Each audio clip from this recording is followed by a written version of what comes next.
ಅಪ್ಪ ಸಾವಿತ್ರಿ ಬಾ ಮಗಳ ಸದಾಕಿದ್ದೀರವ ಬಾಗಿ ಸಾವಿತ್ರಿ ಬಂದವ ನೋಡು ಎಳ್ನೀರ್ ತಗೊಂಡ್ಬರ್ಲಿಲ್ಲವಾ ನಿಂಗೆ ಎಳ್ನೀರೋದ್ರ ಇಷ್ಟ ಅಲ್ವಾ ಬಾರ್ಗೋಲ್ ತತ ಎಳ್ನೀರು ಎಲ್ಲೇ ಗಣೇಶ ಎಲ್ಲೇ ಲಗೋರಿ ಆಡಕ್ ಹೋಗಿದ್ದಾನಮ್ಮ ಯಾಕೆ ಬೈತಿದ್ಯಾ ಪಾಪ ಅವನ್ಗೆ ದೊಡ್ಡಮ್ಮವ್ರು ಫೋನ್ ಮಾಡಿದ್ರು ಸೀತಾಪುರ ತಲುಪಿದ ತಕ್ಷಣ ಫೋನ್ ಮಾಡು ಅಂತ ಹೇಳಿದ್ರಂತೆ ನೀನ್ ಕಳ್ಸಿದ್ದಿದ್ ಕಾರು ಮಧ್ಯಾಹ್ನನೇ ಮನೆಗ್ ಬಂತು ನೀನ್ ನೋಡಿದ್ರೆ ಈಗ ಬರ್ತಿದ್ಯಾ ಸಂಜೆ ನೀ ಸುಮ್ಕಿರ್ತೀಯಾ ಮಗ ಈಗ ತಾನೇ ಮನೆಗೆ ಬತ್ತಾಯ್ತೆ ನೀನ್ ಅರ್ಕತೆ ಮಾಡಿ ಅದ್ರ ಮನ್ಸ್ ಕೆಡ್ಸ್ಬೇಡ ನನ್ ಕೂಸಿನ ಹೊಟ್ಟೆನಾಗೆ ಇನ್ನೊಂದು ಕೂಸೈತೆ ಅದಕ್ ಬ್ಯಾಸರ ಆಗಕ್ಕಿಲ್ವಾ ಅಂದ್ಮೇಲೆ ಗಂಭೀರವಾಗಿರ್ಬೇಕು ತಾನೇ ನಾನ್ ಕೊಟ್ಟಿರೋ ರಸಾಯನ ಹೇಗಿದೆ ಅಂತ ಹೇಳಲೇ ಇಲ್ಲ. ಅಯ್ಯೋ ನಾನು ತಗೊಂಡೇ ಇಲ್ಲ ಕಣೆ.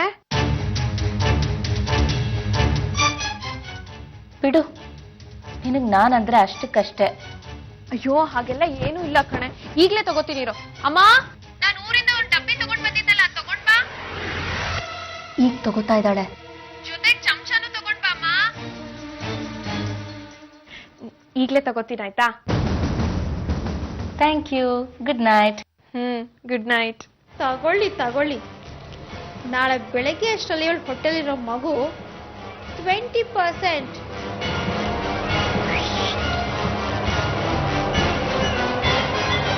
ಗಣೇಶಂಗೆ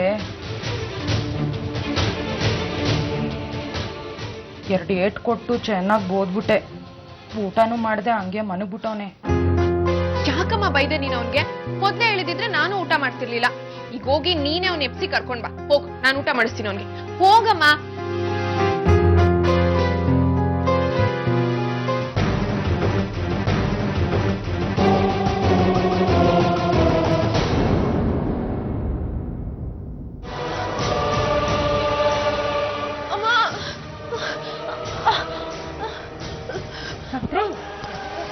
ಸಾವಿತ್ರಿ, ಏನಾಯ್ತವ? ಸಾವಿತ್ರಿ ನೋಡಿಲಿ.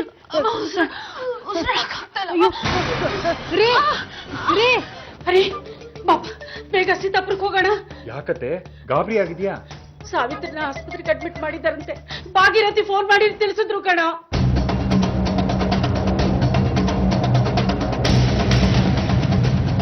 ಪಾಪ ಸಾವಿತ್ರಿ, ಯಾಕಂತೆ ಅತ್ತೆ ಅಡ್ಮಿಟ್ ಮಾಡಿರೋದು ಅವಳನ್ನ? ಗೊತ್ತಿಲ್ಲಮ್ಮ, ರಾತ್ರಿಯಿಂದ ವಿಪರೀತ ಕೆಮ್ಮು ಉಪ್ಸ ಅಂತೆ. ಸಾವಿತ್ರಿನ ಅಲ್ಲಿ ಕಳಿಸಿದ್ದೆ ತಪ್ಪಾಯ್ತು. ಅದ್ ಏನೇನ್ ತಿನ್ಸಿದ್ರು ಮೊದ್ಲೇ ಹಳ್ಳಿ ಜನ ಹೊರಟು. ನೀವಿಬ್ರು ಹೀಗೆ ಚರ್ಚೆ ಮಾಡ್ಕೊಂಡಿರ್ತೀರೋ ಅಥವಾ ಹಾಸ್ಪಿಟಲ್ ಹೋಗ್ತಿರೋ? ಅದೇನೋ ರಸಾಯನ ಅಂತ ತಕೊಂಬಂದಿದ್ಲು, ಅದ್ರಿಂದಾನೇ ಹಿಂಗಾಯ್ತೋ ಏನೋ. ಸಾವಿತ್ರಿ, ಇದ್ರಲ್ಲೇ ಗೊತ್ತಾಗತ್ತೆ ನೀ ನನ್ನ ಕ್ಷಮಿಸಿಲ್ಲ ಅಂತ. ಯಾಕಮೃತ? ಇದನ್ನ ಬಿಟ್ಟೆ ಹೊರಟಿದ್ಯಾ? ಕೊಡು. ಸಾರಿ ಅಮ್ಮ, ಇದು ಆಯುರ್ವೇದಿಕ್ ರಸಾಯನ. ಅಮೃತ ತಂದ್ಕೊಟ್ಲು ನನಗೆ. ನನ್ ಮಗು ಆರೋಗ್ಯಕ್ಕೆ ಒಳ್ಳೇದಂತೆ. ಹೌದಾ? ಸಾವಿತ್ರಿ ಹೇಗಿದ್ದಾಳೆ? ಟ್ಯಾಕ್ಸಿನ್ ಅಂತೀವಿ. ಅಂದ್ರೆ ಜಠರದಲ್ಲಿ ಹುಣ್ಣಾಗಿದೆ.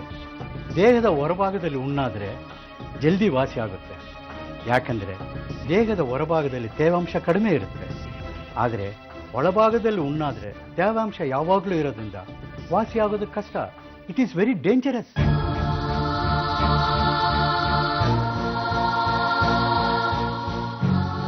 ಮಗುಗೇನು ತೊಂದರೆ ಆಗಲ್ಲ ತಾನೆ?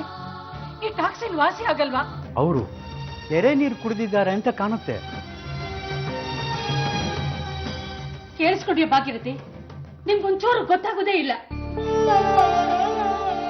ಆ ಸಾವಿತ್ರಿನೂ ಹಾಗೆ ಮಾಡ್ತಾಳೆ. ಅವಳಿಗೊಂಚೂರು ಬುದ್ಧಿನೇ ಇಲ್ಲ. ಡಾಕ್ಟ್ರೆ, ಮಗುಗೇನು ತೊಂದರೆ ಇಲ್ಲ ತಾನೆ? ಏನೂ ಆಗಿಲ್ಲ. ವಾಟರ್ ಇನ್ಫೆಕ್ಷನ್ ಅಷ್ಟೇ. ಇಷ್ಟೊತ್ತಿಗೆ ವಾರ್ಡ್ಗೆ ಶಿಫ್ಟ್ ಮಾಡಿರ್ತಾರೆ. ನಾನು ಕೊಟ್ಟಿರೋ ಮೆಡಿಷನ್ನ ತಪ್ಪದೆ ಪೂರ್ತಿ ಮಾಡಬೇಕು. ಮತ್ತೆ ಈ ಥರ ಆದರೆ ಮಗು ಉಳಿಯೋದು ಕಷ್ಟ. ನಾನು ಈಗಲೇ ಹೇಳಿದ್ದೀನಿ.